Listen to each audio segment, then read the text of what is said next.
Hola, bienvenidos a Líderes, un podcast que se especializa en el mundo del comercio electrónico y el entorno digital en nuestro país. Yo soy Natalie Castro. Como siempre, este espacio lo patrocina Tita Media, agencia de e-commerce y performance.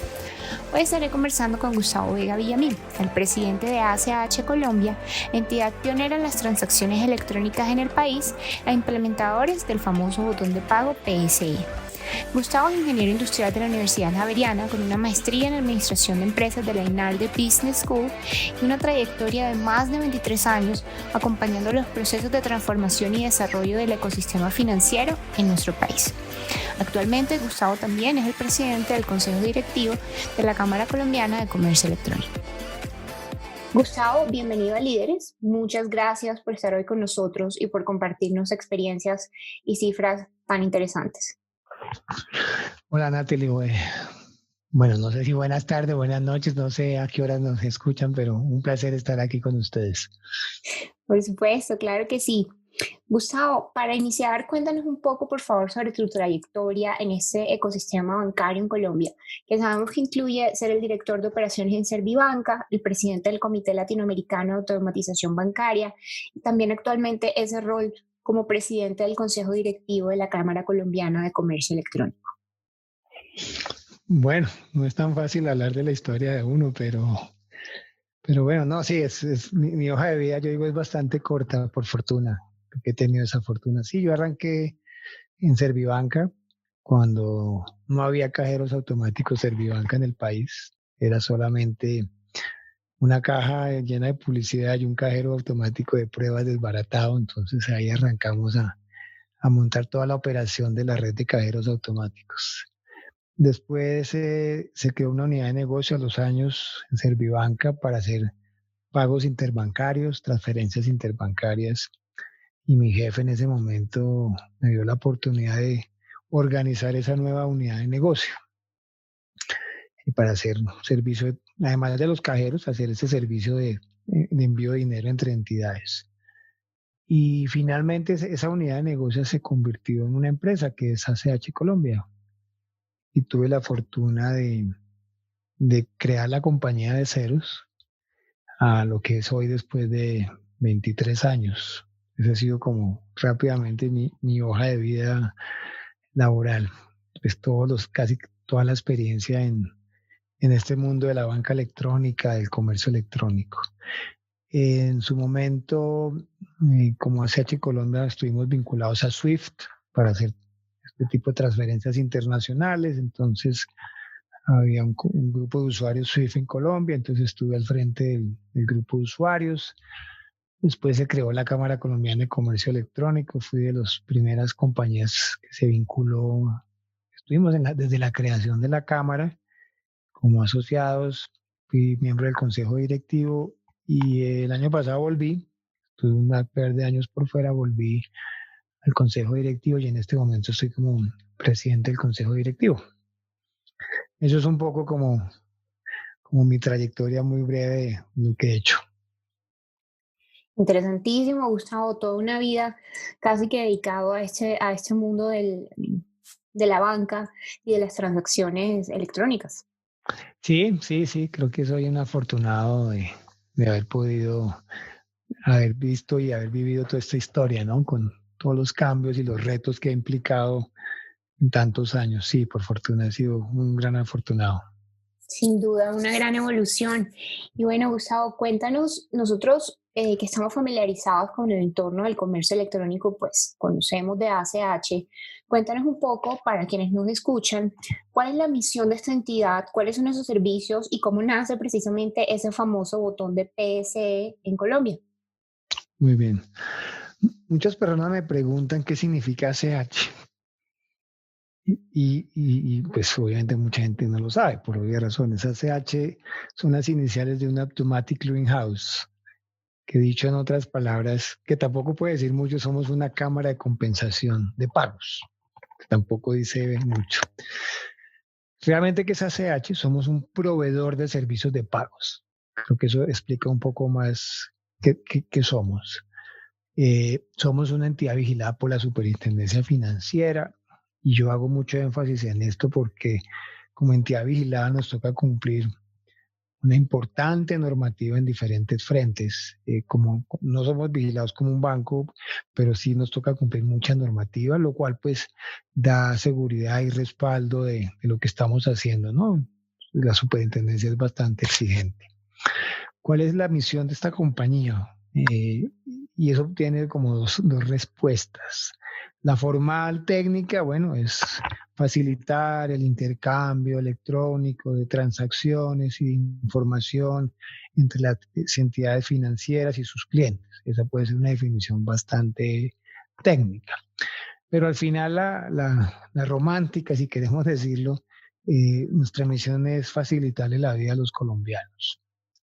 ¿Qué queremos decir con esto? Es que los colombianos puedan hacer sus transacciones electrónicas, sus pagos, sus cobros, sus transferencias de una manera mucho más fácil, sencilla y segura.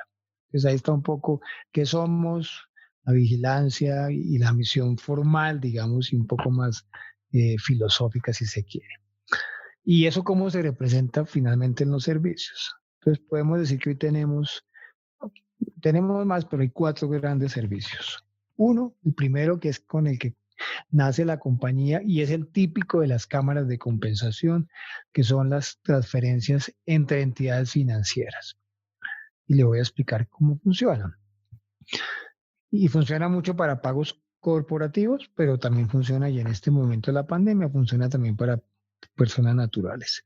Si usted quiere pagar a sus proveedores, tradicionalmente uno pagaba en cheque. Uno giraba el cheque y los proveedores pasaban y recogían el cheque. Hoy las empresas pueden pagar sus proveedores o pagar las nóminas dándole la instrucción a su entidad financiera, donde tienen la cuenta. Yo tengo mi cuenta en la entidad financiera A. Yo le digo, por favor, necesito pagar a mis proveedores. Y aquí está la información de mis proveedores. Muchos de esos proveedores pueden tener la cuenta en la misma entidad. Y perfecto, es una transacción interna, pero los proveedores que no tienen cuenta en esta primera entidad la pueden tener en múltiples otras entidades. Ahí es donde funcionamos nosotros para recibir esa información de la entidad de la empresa que está pagando, clasificarla, procesarla y entregarla a cada entidad financiera para que le abonen las cuentas de los proveedores de la empresa que está pagando. Entonces es un intercambio de transacciones entre entidades financieras que obviamente se reflejan en los movimientos de las cuentas de sus clientes. Ese es el primer servicio, como le digo, muy enfocado hacia pagos de nómina, pagos de proveedores, pero también de transferencias. No sé si a usted le está pasando en esta pandemia y usted compra algo que de pronto no es por un Rappi o algo así. ¿Cómo le puedo pagar? ¿No? ¿En efectivo o en transferencia? Entonces, dígame en qué banco tiene la cuenta y yo le hago la transferencia desde mi banco. Entonces, ese es el primer servicio. Somos ese centro que conecta a las entidades financieras para que ellas puedan intercambiar transacciones siguiendo órdenes de sus clientes. Ese es el primer servicio. Me voy a saltar el segundo para contestarles la segunda parte de su pregunta. El otro servicio tiene que ver con el pago de la seguridad social. La seguridad social en Colombia es compleja, porque las empresas tienen que pagar por pensiones, fondos obligatorios, tienen que hacer aportes a las administradoras de riesgos laborales, al SENA, al ICFF, a las cajas de compensación. Y todo eso toda esa liquidación de esos aportes se hacía de manera manual. El gobierno crea el concepto de la PILA, la planilla integrada de liquidación de aportes, que ahora es obligatorio que la mayoría se pague de manera electrónica. Entonces, para que las empresas y los aportantes o los individuos que hacen sus aportes puedan presentar esos aportes a la seguridad social, se crea la pila y nosotros proveemos el servicio, somos uno de los que provee el servicio para que estos aportantes puedan presentar su información de la seguridad social de sus empleados. Por supuesto, casi todos lo pagan por PSE. Entonces, este servicio de seguridad social se apalanca en el botón de pagos y al final los recursos llegan a las administradoras, entendiendo por administradoras los fondos de pensiones, las administradoras de riesgos laborales, en las cajas de compensación, llega a través de una transferencia ACH, que fue el primer servicio que le expliqué. El tercer servicio es el botón de pagos, que usted me preguntaba, que es el conocido por PSE, y tal vez es el servicio por el que hoy nos reconoce las personas, porque los otros servicios, bueno, Soy también nos conocen las empresas, es un servicio más para empresas. Nosotros como empleados, pues los aportes a la seguridad social lo hacen las empresas, no lo hacemos nosotros. Y en las transferencias, pues son las empresas los que pagan los proveedores o pagan las nóminas. En botón de pagos somos nosotros los que ya lo usamos. Entonces, botón de pagos, espero que lo haya utilizado, básicamente le permite a las empresas dos cosas: o vender sus productos o hacer sus recaudos de sus facturas, o recibir donaciones eventualmente, de manera que los usuarios o sus clientes puedan hacerle el pago en línea y los usuarios acceden sus recursos desde una cuenta corriente a una cuenta de ahorros. Igual ahí hacemos la conexión entre las empresas que venden o recaudan con las entidades financieras, y detrás pues está todo este movimiento de fondos. Ese es el tercer servicio, y si quiero ahora le cuento cómo surge PSE. Y el cuarto servicio, que es el más nuevo, que realmente lo lanzamos este año y está en su fase de desarrollo y crecimiento, lo hemos llamado Transfilla, que básicamente es que yo pueda transferir dinero usando mi celular principalmente, y lo único que necesito saber para hacer esa transferencia de dinero es conocer el celular del receptor de ese dinero. No necesito saber en qué entidad tiene la cuenta, no necesito saber el tipo de cuenta, no necesito saber el número de la cuenta ni la cédula, solamente con el número del celular. Es un servicio que funciona 7 días a la semana, 24 horas al día, y es inmediato. O sea, como dice su nombre, son transferencias inmediatas, Transfilla. Y el servicio es nuevo, y ese digamos que es como el portafolio del servicio, de los 4 servicios. No sé si hasta aquí tenga alguna pregunta, y me extendí muchísimo y no sé si hago es confundir, pero cuénteme cómo vamos.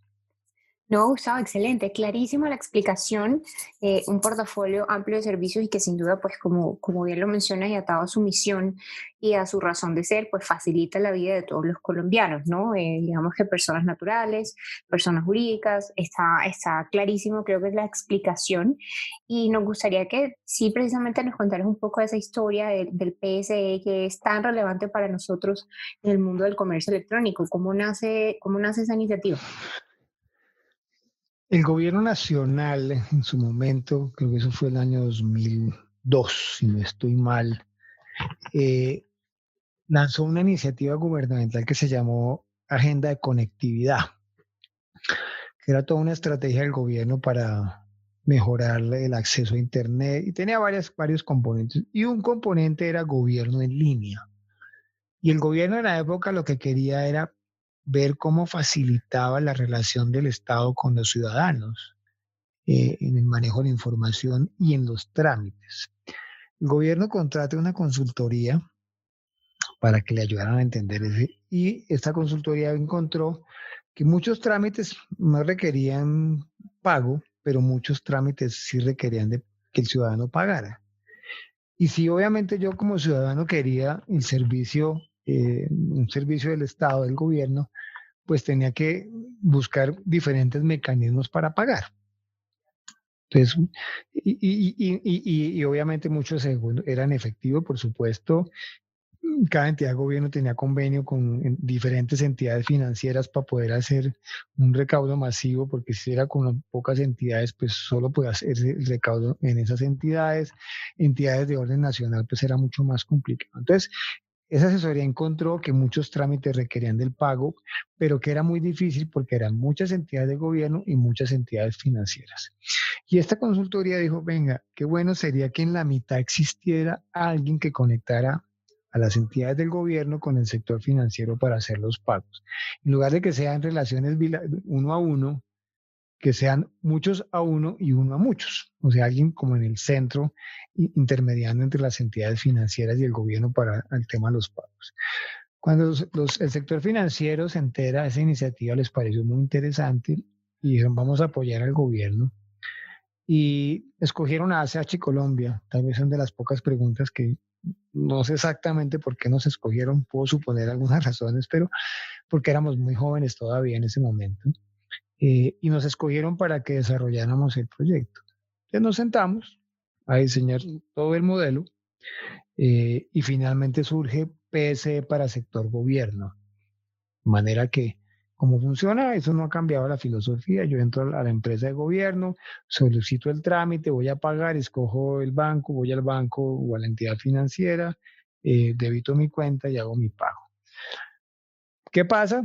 Nos gastamos un tiempo haciendo el desarrollo, desde buscar el nombre, el logotipo, escribir los manuales, la tecnología, la seguridad, pues nos gastamos un tiempo.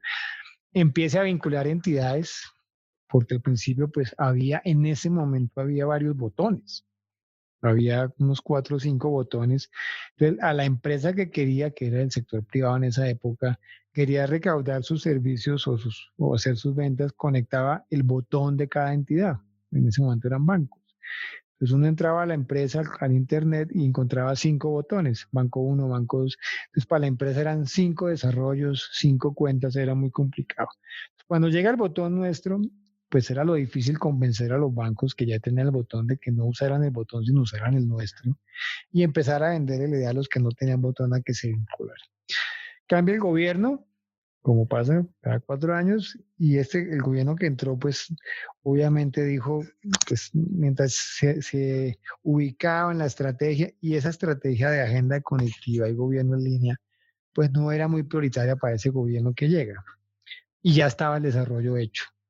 Entonces finalmente se discutió mucho y los bancos deciden, bueno, abrámoslo al sector privado. O sea, no solamente el sector público, sino sector privado, donde yo había algunos botones.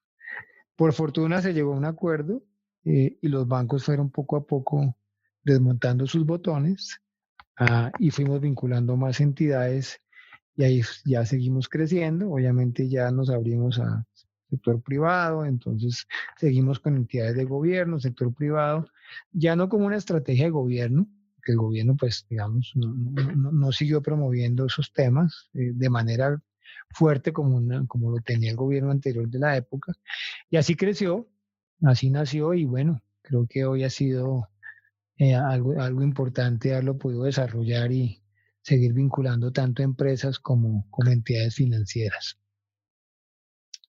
Así es, Gustavo. Y bueno, qué interesante historia, sobre todo porque, como bien lo mencionas, pues, nace como una iniciativa de gobierno y hoy principalmente favorece al sector privado, al sector del comercio, y bueno, y a todos los que hacemos transacciones en línea. Realmente este tipo de recorrido histórico, un poquito por las herramientas que hoy también damos por sentado, pero que como bien menciona, fueron desarrollos a medida, fueron un trabajo de posicionamiento importante detrás. Entonces, qué bonito conocer esta historia. Yo quisiera preguntarte un poco, bueno, tu conocimiento de este tema de los pagos virtuales y del comercio electrónico es muy relevante para nosotros. Cuéntanos un poco, si es posible, cómo se venía dando a nivel de transacciones de e-commerce, precisamente por ese botón de PSI en general, según tu rol directivo en la Cámara de Comercio y la data que obtienen ahí en la Cámara de Comercio Electrónico. ¿Cómo venía avanzando el e-commerce a comienzos de este año? ¿Qué expectativas habían? Y precisamente, ¿cómo cambia a raíz de esta crisis y de la pandemia? Sí, mira, pues como todo, ¿no? Estas circunstancias imprevistas, porque creo que nadie tenía previsto en sus planes ni en sus programas una situación como la pandemia, pues afecta a todas las compañías. Por supuesto, unas no tan positivamente, otras muy negativamente. En el caso nuestro, eh, puntualmente para los servicios monetarios, ha sido un impacto positivo. Por el tema de la seguridad social, no, pues porque obviamente estos aportes a la seguridad social van en función del empleo. Entonces, con estas tasas de desempleo, pues si la gente no tiene empleo, las empresas no están pagando seguridad social, pues ese servicio está bastante afectado.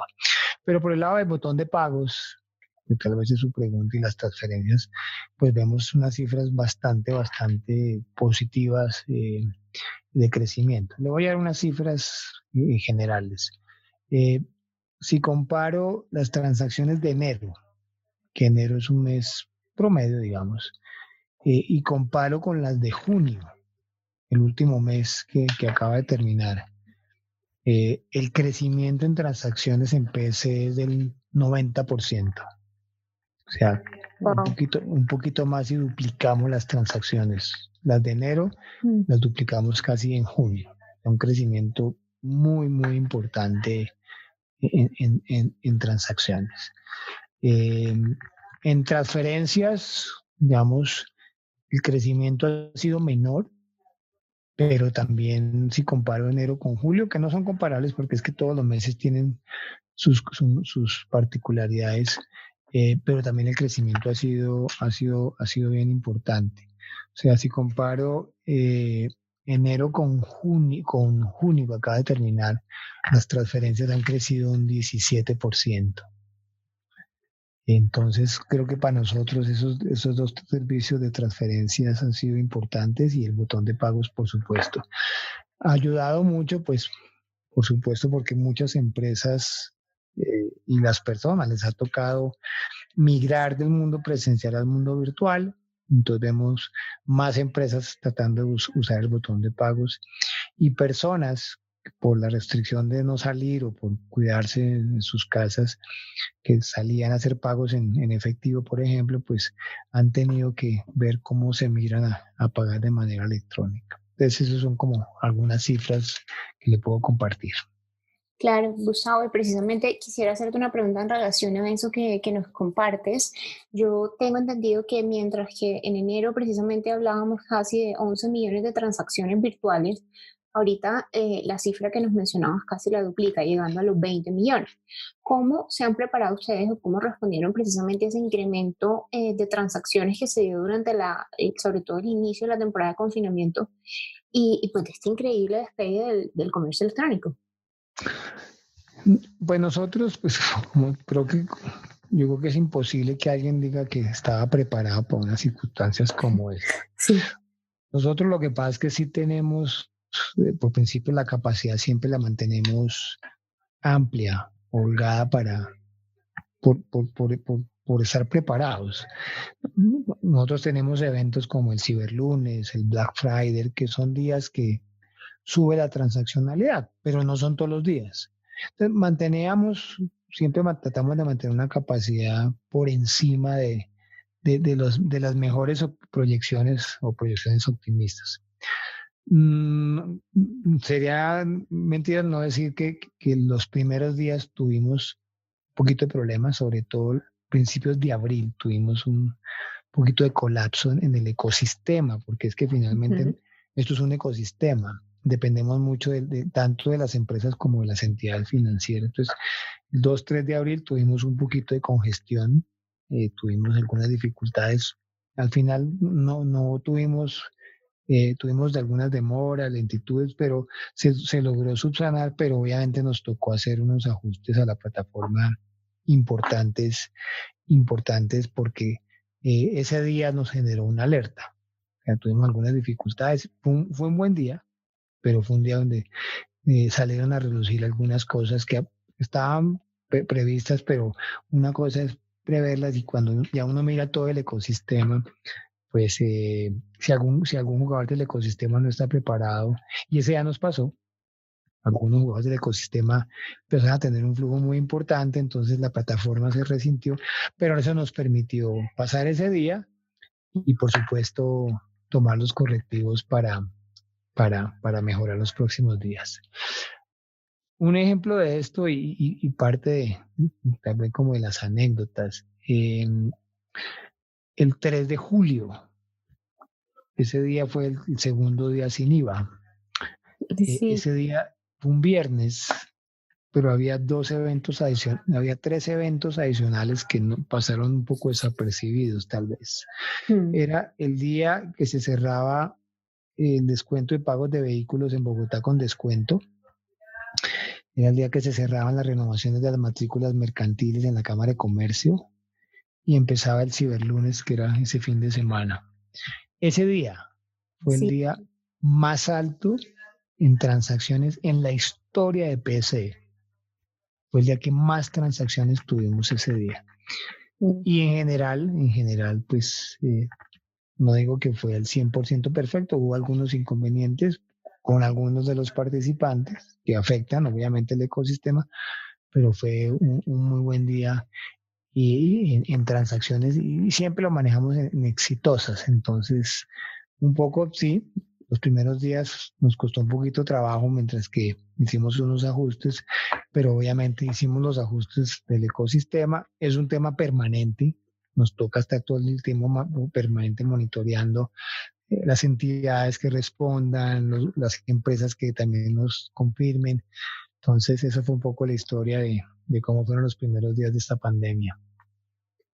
Bueno, qué interesante, Gustavo. Precisamente te iba a preguntar sobre eso, qué ha pasado o qué pudieron identificar en cuanto al comportamiento del consumidor, precisamente en esas fechas especiales que se suman a este ambiente pues, de transacciones y de volumen alto que ya consigo trae la pandemia. Precisamente es qué pasa en un hot sale, ahorita en abril, cómo se habían comportado los días sin IVA, pues ya nos das algo de insight sobre cómo fue ese 3 de julio, que para muchos pues también fueron ventas récord realmente a nivel de comercio electrónico a través de todas las formas de pago, ¿no? No solamente a través de PSE y débito, sino todo el tema de crédito, transferencias de persona a persona, realmente fue un día histórico, creo yo que para el e-commerce en nuestro país. ¿Y qué opinas tú del tercer día que quedó un poco en el limbo? ¿Crees que el gobierno eh, va a replantearlo cercano? ¿Crees que se debería tal vez dar un manejo online frente a los casos que hubo de aglomeraciones en punto físico? ¿Qué opinión te merece este tema? Eh, sí, digamos que el gobierno lanzó el día sin IVA antes de la pandemia. Era una iniciativa que tenía el gobierno para promover seguramente muchas cosas. Y obviamente como estaba ya la ley, pues tenían que ver cómo la ejecutaban. Eh, Creo que los 2 días sin IVA dejaron muchas experiencias. El Mm. primer día, que no fue, fue mejor el segundo que el primero, curiosamente, mucho mejor, porque ya estábamos todos más preparados. Sí. Los comercios se prepararon un poco más, el ciudadano se preparó un poco más, pero el tema de la pandemia, pues obviamente no está ayudando mucho. Los índices de contagio, los fallecimientos no están ayudando. Entonces es esa eterna discusión entre qué es primero, ¿no? La salud o la economía, y esa es una decisión muy compleja y uno tiene que ser justo con el gobierno, ¿no? O sea, de criticar es muy fácil, no, pues abran o no cierren, no es tan fácil, es que Mm. tantos aspectos a considerar. Entonces, yo creo que ese tercer día lo van a programar, yo sé que el comercio lo está pidiendo, seguramente los médicos no estarán de acuerdo. Eh, Cosas, anécdotas o situaciones. Para el segundo día sin IVA, el gobierno citó a través de la Cámara Colombiana de Comercio Electrónico a varios de los grandes comerciantes, de las grandes cadenas, y muchos dijeron, miren, no podemos hacer, o sea, en 15 días usted no cambia una plataforma, o sea, no tengo cómo mejorar la plataforma. Y se sabía de antemano que algunas Mm. iban a tener un colapso, además porque decían, hacer una inversión, hacer un cambio para 3 días al año, eso es muy costoso, muy costoso. Sí. Inclusive una cadena grande, pues aquí yo no doy nombres, ellos dijeron, nosotros preferimos hacerlo presencial, lo recibimos en nuestras tiendas y no tuvieron comercio electrónico y ahí pues creo que no hubo problema. Obviamente Mm. no era tan grande y las ofertas, es que las ofertas de quienes colapsaron eran ofertas buenas. Entonces yo creo que sí, el gobierno tendrá que ver cómo lo programa. eh, y yo creo que pues todos hemos venido trabajando en prepararnos, ¿no? Nosotros nos quedaron lecciones aprendidas, sobre todo el segundo, y estamos trabajando con las pasarelas en algunas que han tenido algún tipo de circunstancia o con las que hemos tenido algún trabajo para afinar. al final nos interesa que al final funcione bien y pues viene ahora el reto de Hot Sale y Ciberlunes, porque este Ciberlunes pasó un poquito desapercibido, ¿no? En la Sí. cámara nos estaban contando resultados, creo que los resultados estuvieron mejor que los esperados, pero faltaban las cifras finales para ver cómo nos fue con este Ciberlunes.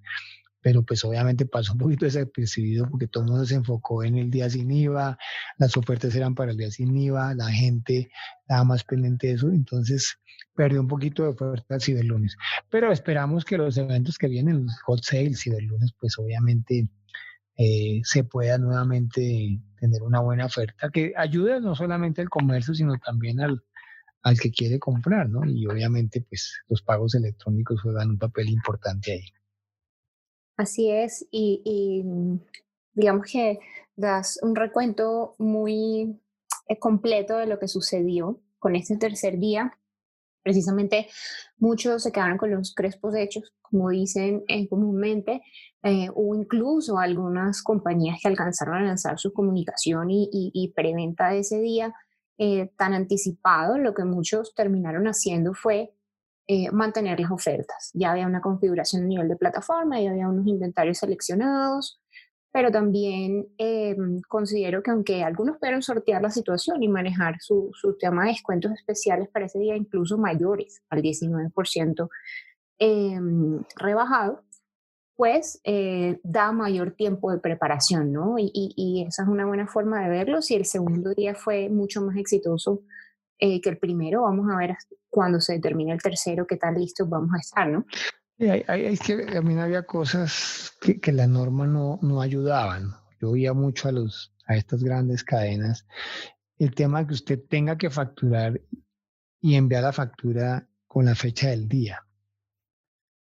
Entonces, Sí. y eso les da muy poca opción. O sea, creo que Ujú. tienen que enviarlo al día siguiente a la DIAN. Entonces, tampoco ahí fue una opción de decir, facture el día que es, hágalo bien, pero tiene 2 o 3 días para poder enviar la información.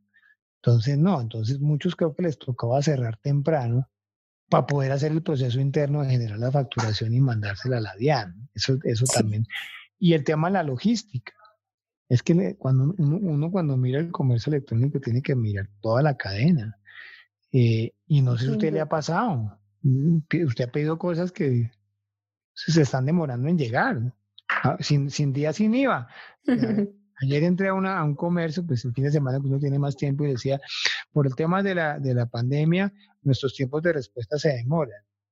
Entonces imagínense ese día, los comercios tenían que cumplir un plazo exacto de la entrega, que tampoco era, pues creo que era Sí. bastante amplia, pero al final uno no puede normar solamente con un componente de la cadena, uno tiene que tener en cuenta todo. Y ahí le faltó un poquito tal vez más de flexibilidad al gobierno, que no la podían cambiar porque ya estaba expedida las normas, ¿no?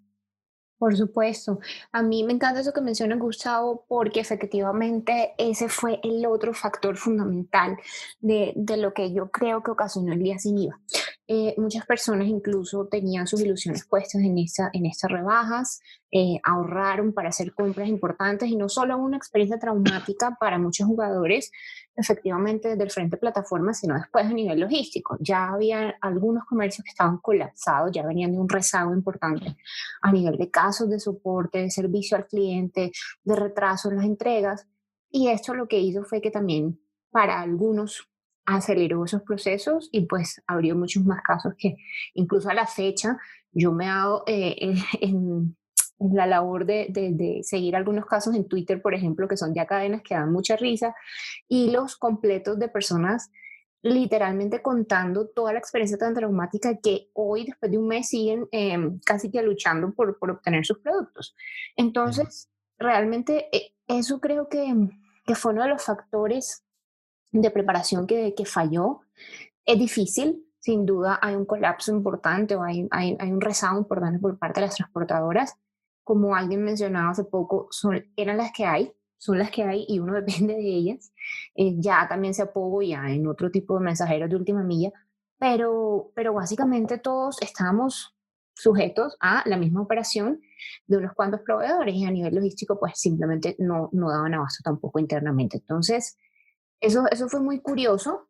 A mí me preocupaba porque yo veía récords de facturación de millones de dólares en cuestión de horas y yo decía, ¿cómo van a cumplir con esos pedidos?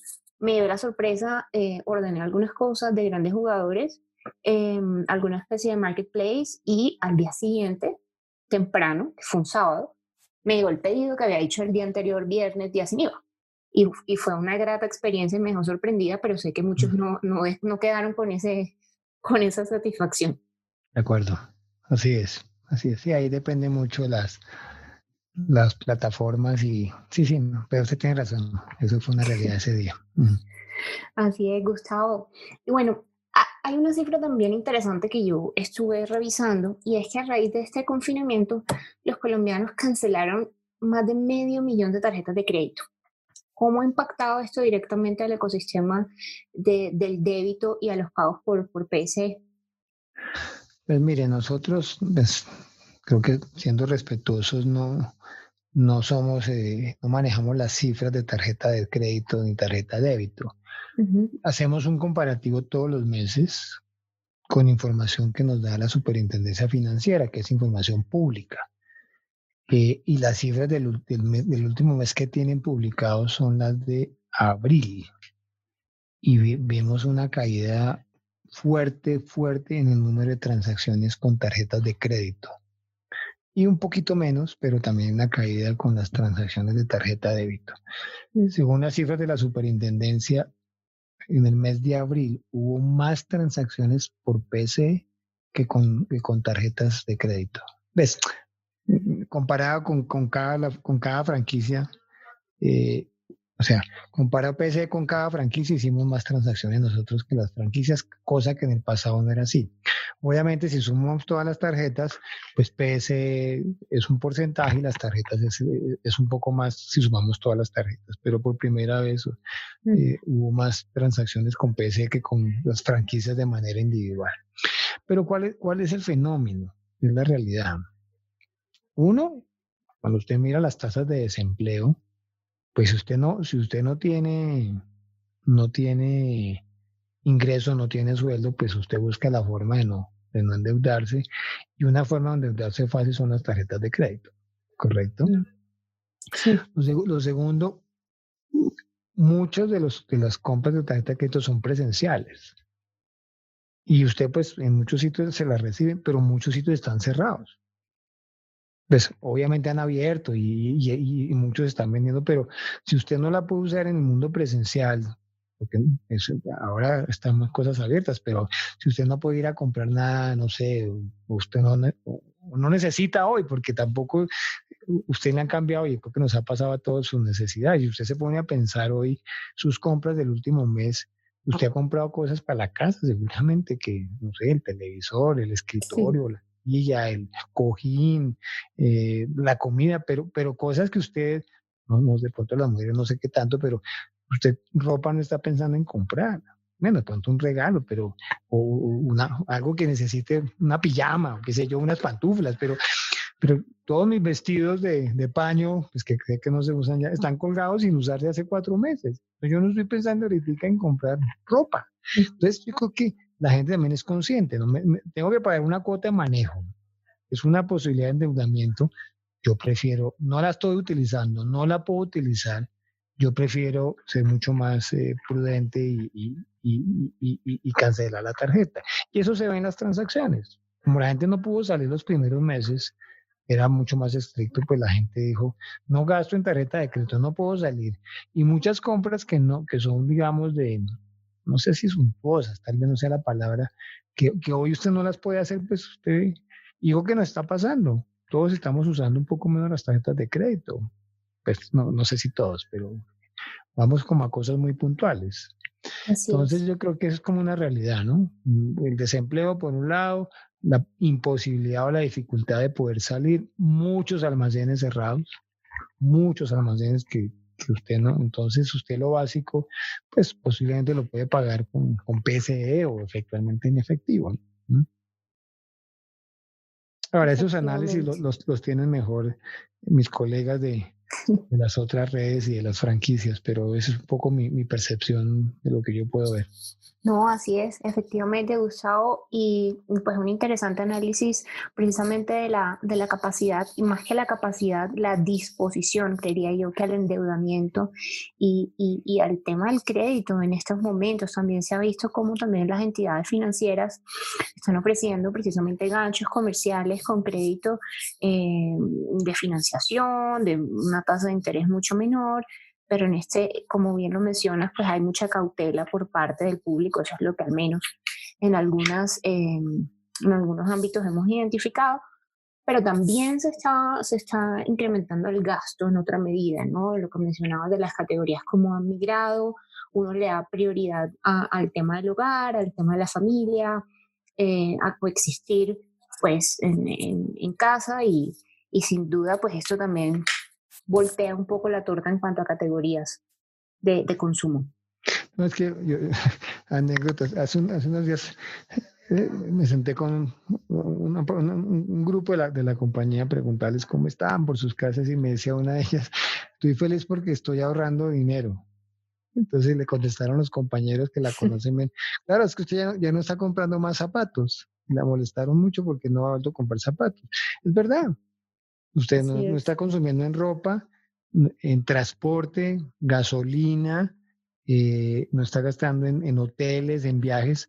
Entonces Mm. usted también ahí, pues los que obviamente no han tenido cambios en sus ingresos laborales, pues les está ayudando el tema de la pandemia a ahorrar, y es verdad. Así es, así es. Y sin embargo, pues yo creo que eso es lo más importante también que las compañías deben tener en cuenta. Precisamente este cambio en el consumo, pues también implica un cambio en la oferta, ¿no? De lo que tenemos como portafolio y de lo que la gente sí está consumiendo. Así es. Porque pues el tema del gasto, según algunos indicadores, ya está apuntando, reapuntando, estamos volviendo a niveles cercanos a la pre-pandemia, pero también dependerá de qué oferta encontramos en el mercado, ¿no? Así es. Así es.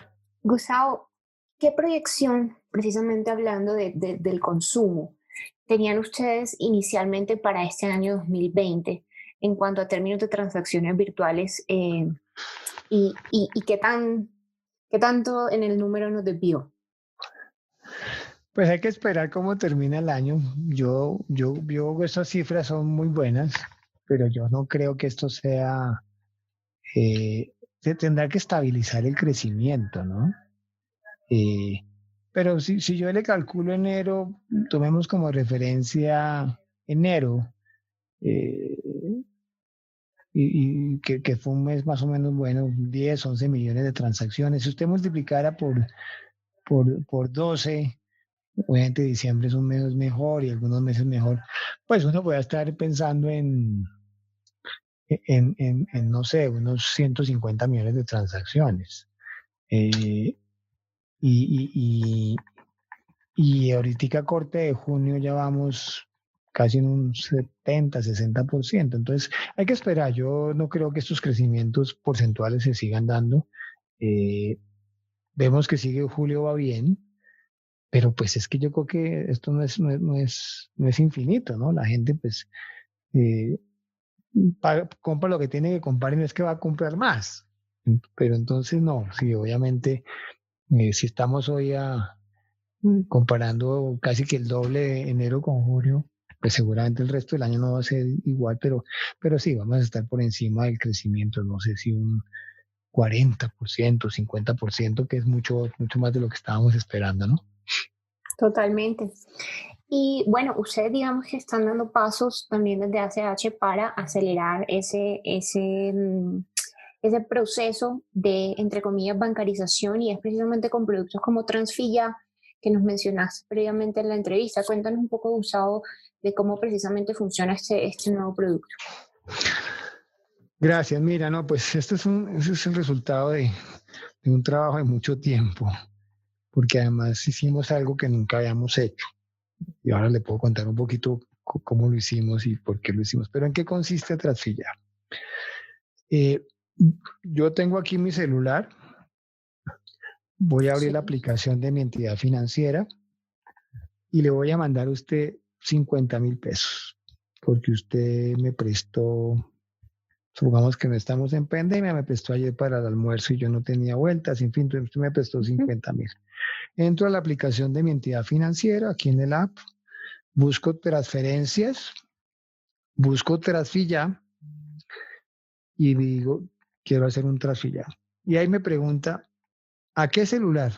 Entonces, yo lo único que necesito saber es, Natalie, su celular. Entonces usted me dice, mi celular es este, 50.000 pesos, y yo le escribo ahí, devolución préstamo, gracias. Y enviar. Es lo único que yo tengo que hacer desde mi celular. ¿Qué debe pasar en ese momento? Que a usted le debe llegar un mensaje de texto donde le dice, Gustavo Vega le acaba de mandar 50.000 pesos. Por favor, entre a la entidad financiera de su preferencia y descargue esos 50.000 pesos. Entonces usted coge su celular, entra a la aplicación de su entidad, de su preferencia, busca transferencias, aparece Transfilla, transferencias recibidas. Y ahí le dice, efectivamente, usted tiene 50.000 pesos que le envió Gustavo Vega. ¿Los quiere recibir? Sí. ¿En qué cuenta? Si tiene más de una cuenta o si tiene una sola cuenta, usted recibe los 50.000 pesos en segundos. Ese es el servicio. Características. Como le decía al principio, lo único que necesito es un número de celular. Yo no necesito saber nada más. Eso es parte del éxito del servicio, que lo hace muy fácil. Yo le pregunto el número de su cuenta, es posible que usted se lo sepa, pero a veces son 11, 13 dígitos y con ceros y sin ceros y no, yo necesito saber su cuenta. ¿En dónde tiene su cuenta? No me interesa dónde tiene su cuenta. No me interesa la cédula, que a veces piden la cédula, bueno, solamente con el número del celular. Esa es la primera característica. Segundo, que esto es inmediato. Tercero, que funciona 7 días a la semana, 24 horas al día.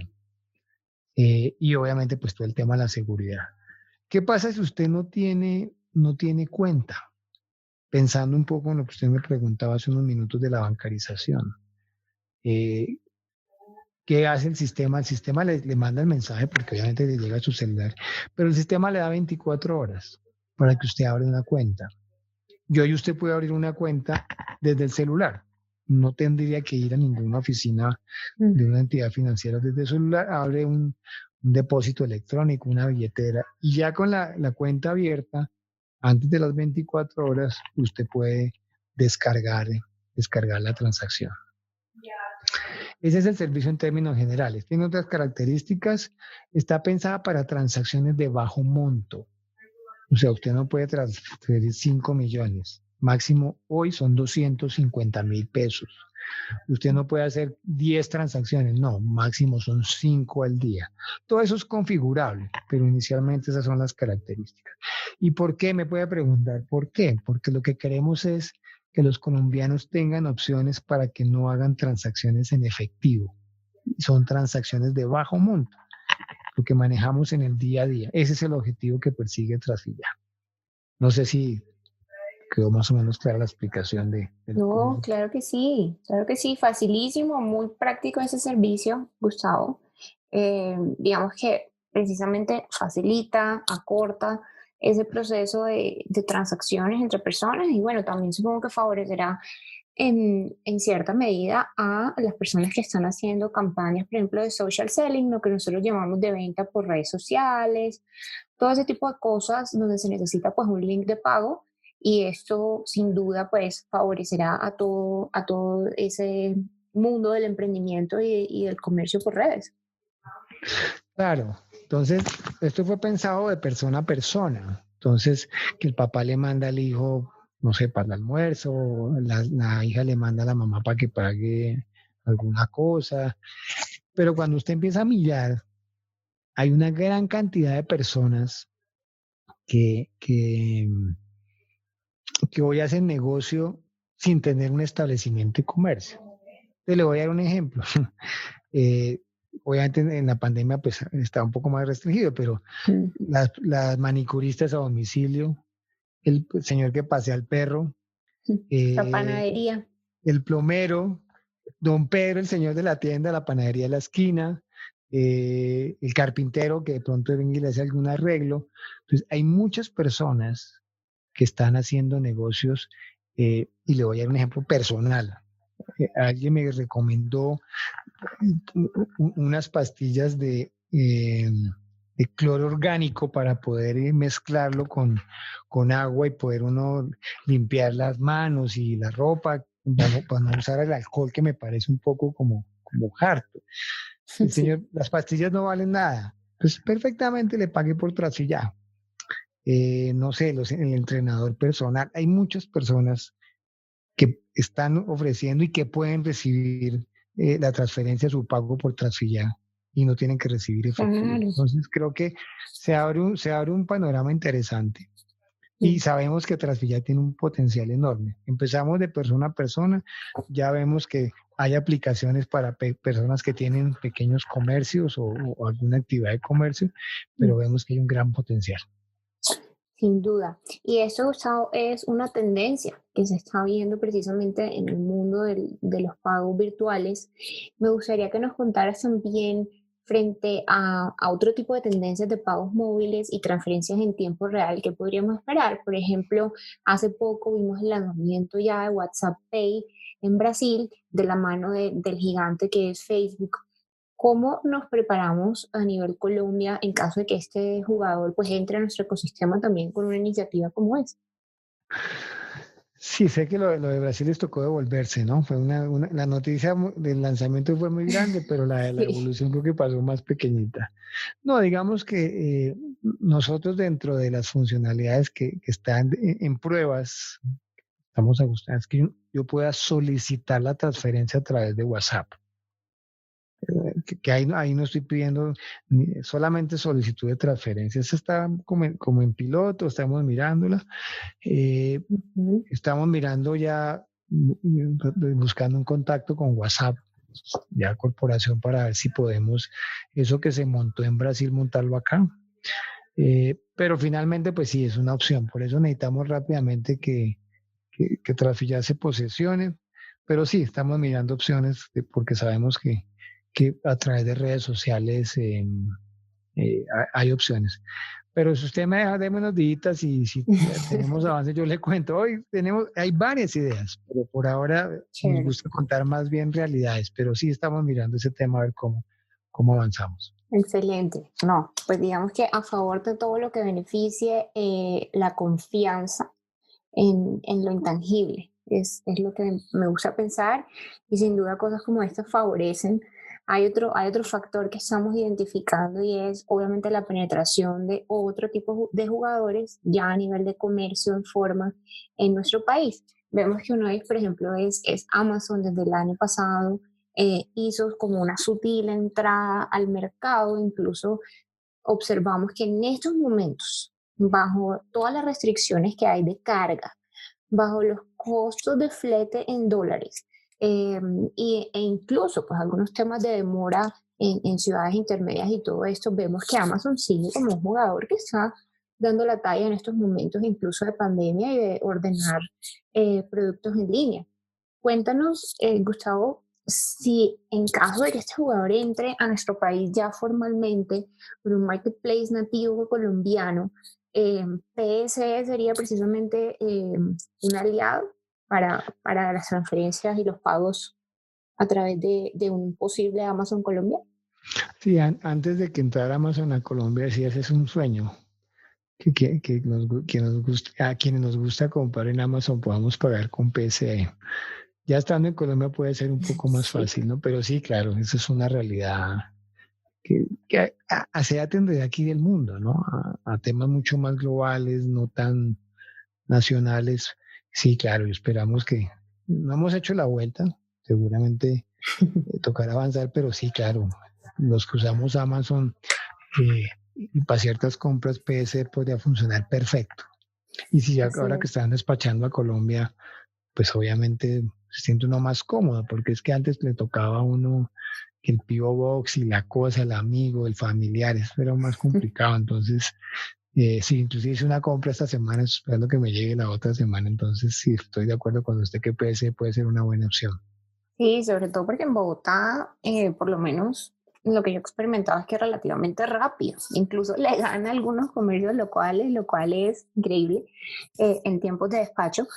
Pero también por lo que mencionábamos previamente de la capacidad de endeudamiento, uno dice: "Ah, esto en dólares, bueno, es tanto al cambio, pero los pago una vez y tal vez ya tengo mi producto", versus pagar eso que automáticamente, además, a veces las entidades bancarias difieren los pagos de Amazon como a 36 cuotas y termina uno pagando Sí, 90 veces, no sé, el reproductor de audio, entonces, o los audífonos, pues prefiero, no sé, prefiero pagarlo de una vez.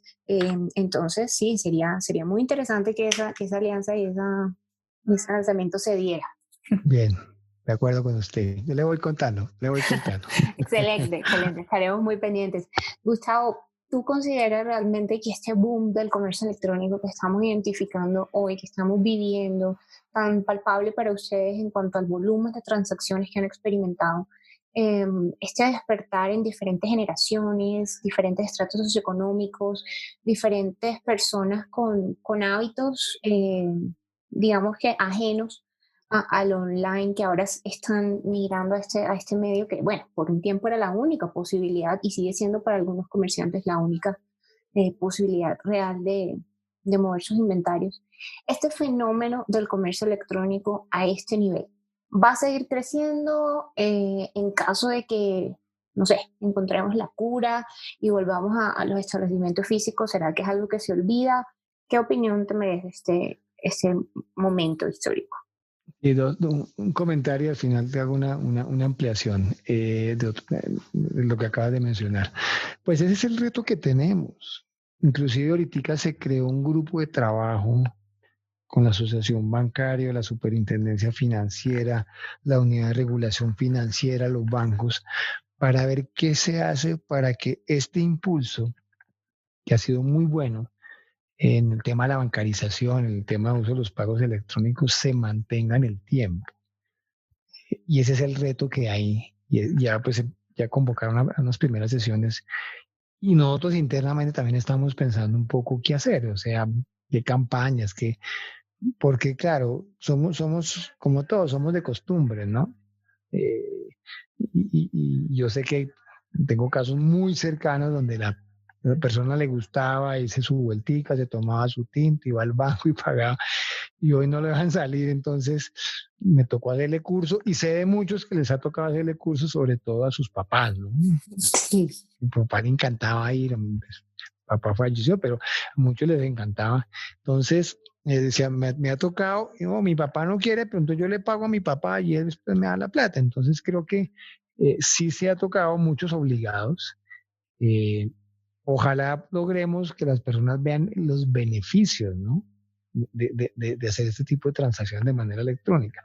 Pero como todo, cuando usted vuelva a la normalidad, que a como vamos, yo no sé eso cuándo va a ser, eso lo vemos cada vez más lejos, usted vuelva a ciertas costumbres, pero creemos que ya después de un tiempo que usted va que le funciona, que le llega el producto, que todo funcionó, pues, y vea que es tan fácil, cómodo, pues ojalá nos mantengamos. Ese es el reto y obviamente al gobierno le interesa, al sector le interesa, a nosotros nos interesa que esas costumbres, obligadas o no, pues ojalá se mantengan en el tiempo. Y una aclaracióncita, pues obviamente, pues una ventaja que tiene PS es que PS no solo está en el comercio electrónico. Eh, Nosotros hoy, una característica importante es que el botón es multiindustria, si se quiere decir. Es decir, nosotros no nos enfocamos en algo específico. Entonces, las pasarelas nos usan bastante, que ellas casi todas son comercio, pero nos usa mucho gobierno, pago de impuestos, por ejemplo, ahorita que tocó pagar vehículos. Nos usa mucho educación, que está un poquito ahí resentido, pero colegios, universidades, transporte obviamente es muy golpeado, pero también nos usa cámaras de comercio. O sea, no solamente estamos en el lado de comercio, sino también en el lado de los pagos, de los cobros, los servicios públicos. Hoy todos los servicios públicos, por ejemplo, en Bogotá se pueden pagar con PSE. Yo puedo pagar en algunos bancos la tarjeta de crédito con mi cuenta del otro banco, pagar créditos. Entonces, me parece que es una aclaración importante porque PSE es mucho más que el comercio electrónico, y eso me parece interesante poderlo compartir. Así es, Gustavo. Completamente. Y bueno, será sin duda yo, en mi humilde opinión, un panorama que seguirá evolucionando. Como bien lo mencionas, no tenemos una fecha concreta, cada vez tenemos que hacernos a la idea de la convivencia bajo estos escenarios. Es complicado restringir el acceso físico y la interacción física de las personas, porque gran parte del comercio tradicional pues es eso, ¿no? Eh, Experimentar los productos, sentirlos, medírselos, eh, generar experiencias de compra como lo son los centros comerciales alrededor de las tiendas. Entonces, sin duda, es muy complicado pues seguir adaptándonos mientras que la economía pues sigue decayendo a este nivel. Pero bueno, hay que ser positivos, mantenerse enfocados, seguir luchando porque alternativas como precisamente el comercio en línea siga creciendo y bueno, de la mano de grandes aliados como PSE, como precisamente ACH, la Cámara de Comercio Electrónico y bueno, todos esos jugadores que completan este gran ecosistema. De acuerdo, de acuerdo. Creo que hay un gran reto para todos. Eso es un reto como país. No, eso no es solamente el sector financiero, el gobierno, es gremios, es la academia. Ustedes que hacen todos estos tipos de ejercicios nos ayudan muchísimo a que las personas conozcan. Entonces creo que ese es un reto como país, ¿no? Así Porque es que además no sé la cifra de cómo esté, pero los últimos estudios hablaban que el 85% de las transacciones en Colombia se hacen en efectivo. Es muy alto, a pesar del crecimiento de los pagos electrónicos. Es un número muy alto, porque además eso tiene otras implicaciones. No solamente el costo, cuánto vale producir un billete, una moneda, transportarlo, almacenarlo, custodiarlo, eso tiene un costo importante, más todo lo que hay detrás del uso del efectivo, ¿no? El tema de la informalidad, como por hablar de algunos temas. Entonces, la disminución del uso del efectivo, además de los costos, tiene unos beneficios para el país. Eso es una fuente de desarrollo. Entonces, al final, eso es una iniciativa al cual todos le debemos apuntar.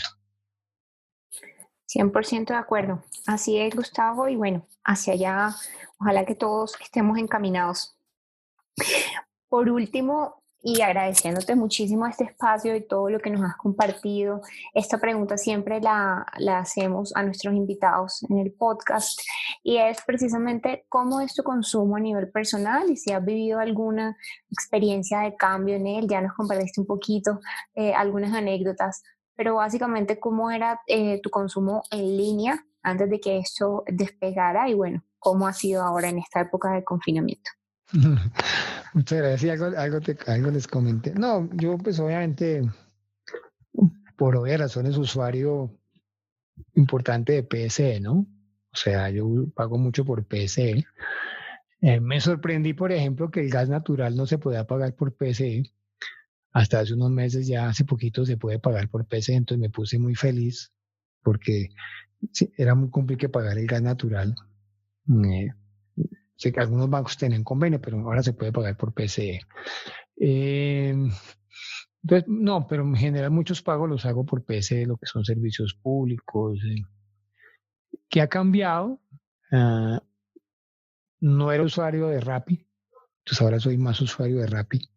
Obviamente, pues por muchos los domicilios y los pedidos.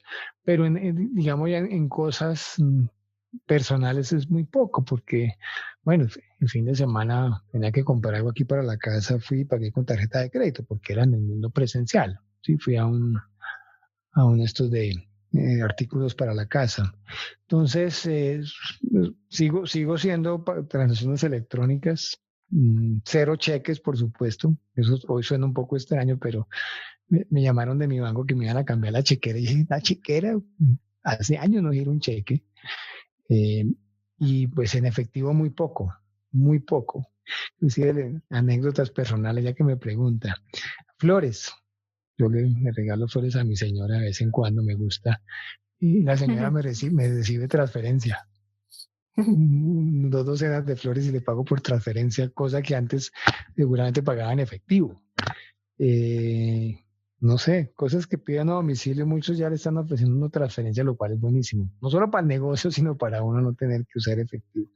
Entonces creo que he usado más los pagos electrónicos. Pues para mí, pues obviamente no era ningún problema.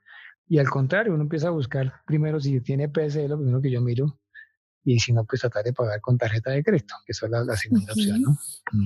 Claro, excelente. Pues Gustavo, ¿no? Muchísimas gracias por compartirnos esa experiencia, por compartirnos pues tanta información relevante y que sin duda pues nos pesa mucho en este mundo online. De verdad, gracias por el espacio, gracias por la gestión que llevan a cabo y por pensar en este tipo de productos también como el que nos mencionaba de Transfilla, que acelerará un poco la confianza, la gestión en línea y bueno, también que siga ese hábito de pagar a través de medios como PSE y que sigan hábitos tan bonitos como ese de regalarle flores a la señora, por supuesto que sí. Que la pandemia no sea la excusa para perder el romanticismo.